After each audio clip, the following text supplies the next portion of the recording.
Hello everyone, hope you all doing well today. Welcome back to the channel.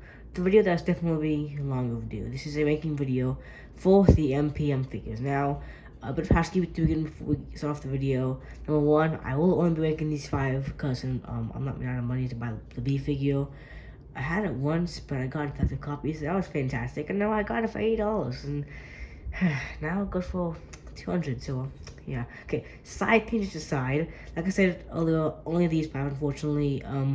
Maybe I'll do up the ranking list if I ever get the other 3, but we'll just have to see. And so the criteria for these rankings will be: number 1, how do they pose? Are the joints good and solid? How are they articulated nice? Number 2, how do they feel in hand? Do they feel flimsy? Are they nice to hold? And number 3, how accurate are they to the on-screen appearance? Like I said, let's dive right into ranking. And coming at number 5, come on guys, are you really surprised that this guy placed where he did?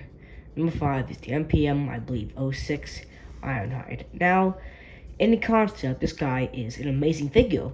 You know, he's very, very accurate. He definitely does look like the on-screen appearance. He has no articulation to where you can pull off some impressive poses with him.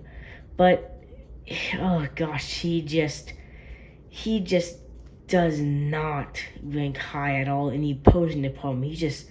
He's more of a chore to handle than a pleasure like he should be. So, focusing on some of the areas that definitely take this guy down. Number 1, these pieces right here. They're just no place to tab in.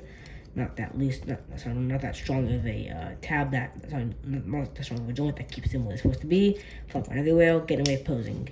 These sections where the cannon store don't have it anywhere. Not that strong of a hinge where they lock in. It's just very annoying. And arguably the biggest problem with this video is this.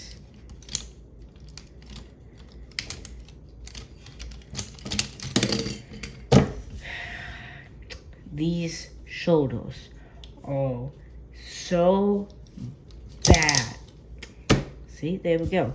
This is just these shoulders and the tolerances in general on this figure are universally bad. Now you can kind of use the wheels to kind of lock it in place in certain poses, but like this shouldn't be an issue with a masterpiece figure.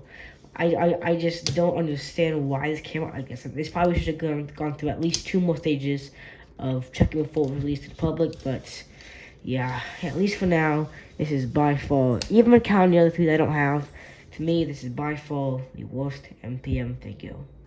And coming in at number 4 is someone might actually shock y'all.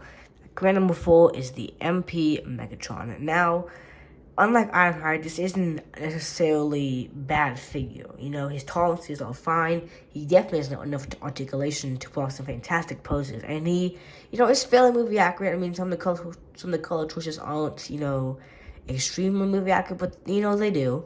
But I don't know. This thing about this guy just isn't doing it for me. Now, my biggest complaint with this guy, or at least one of them, is this.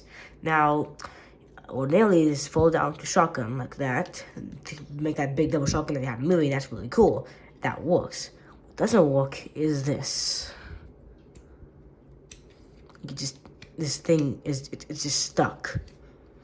It will not move no matter how much pressure I apply. I have gotten pliers and pulled with all my might.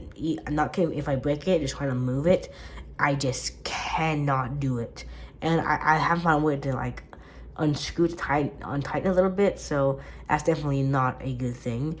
Another thing that I'm not too happy about this video is, yeah.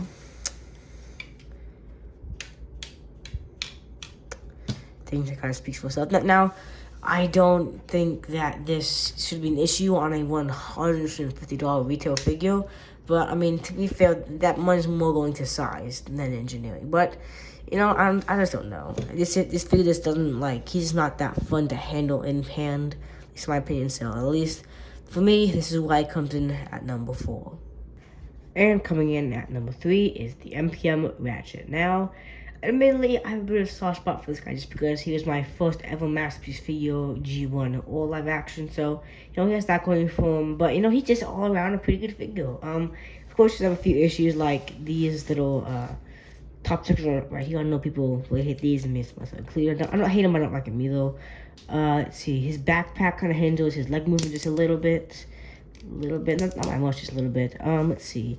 I mean, I go with this leg cable, I guess, but I mean, I just can't find too many flaws with this figure, and the only reason he's not number 3 is because next 2 figures, at least for me, are really great. But again, not for Young Ratchet, that's why he is number 3. And coming to the final 2, at number 2 is the MPM Starscream. Now, if I talk about him, I want to talk about his third-party KO figure. Now, most people think that KO is the ultimately better figure. Of course, has better paint, generally considered more movie accurate, and has tighter tolerances and a few more points of articulation than this guy does.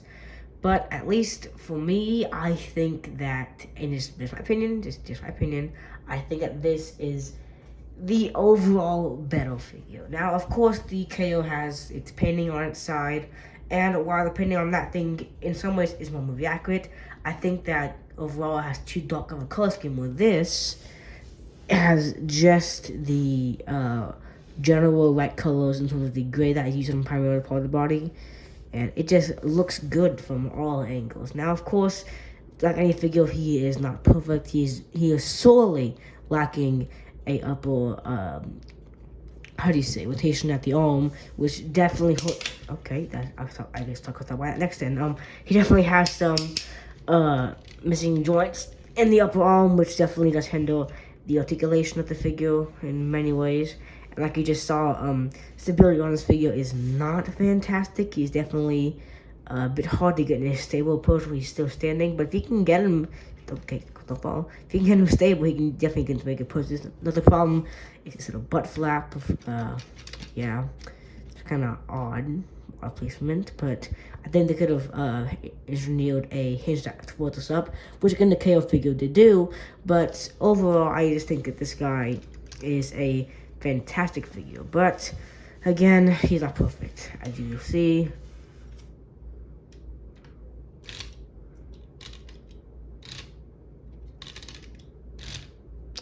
Yeah, so there's that. But again, I think he's a good figure. I don't know why, I just really love him. So that's why he is at number 2. And coming at number 1 is the MPM Optimus Prime. And, you know, this guy he is as close to perfect as I think we're ever going to get for a Masterpiece 2007 Optimus Prime. He has everything that you would need. He, of course, comes with both of his battle blades as well as his little ion cannon there. He also comes with a mission to leadership, which I'm not going to try and get out because it's such a pain. He has all the articulation that he would need to cut some fantastic poses. He has little to no backpack, and even if you want to qualify this backpack, it is actually movie accurate. He doesn't have really any tolerance issues. I mean, the feet are a little loose in the hinges, but that's kind of pushing it. In terms of tolerance issues, he's very movie accurate. Pose is fantastic. He feels really good in hand. He feels very heavy, nice and hefty. Doesn't feel like he's made out of any weak plastic at all. He's just everything I could ever want in an MPM figure. So there you go, guys. That was my ranking for the MPM figures. I hope this video lived up to any expectations that you might have set for it. I know I promised this video a while ago, and I'm sorry my channel was just in a weird place at that time. I didn't have a solid upload schedule, but now I do. So again, I'm sorry that the video is so late, and I hope that this was good enough for y'all. So like I said, thank you all so much for tuning in. Let's see you on the next one. Bye guys, have a good day.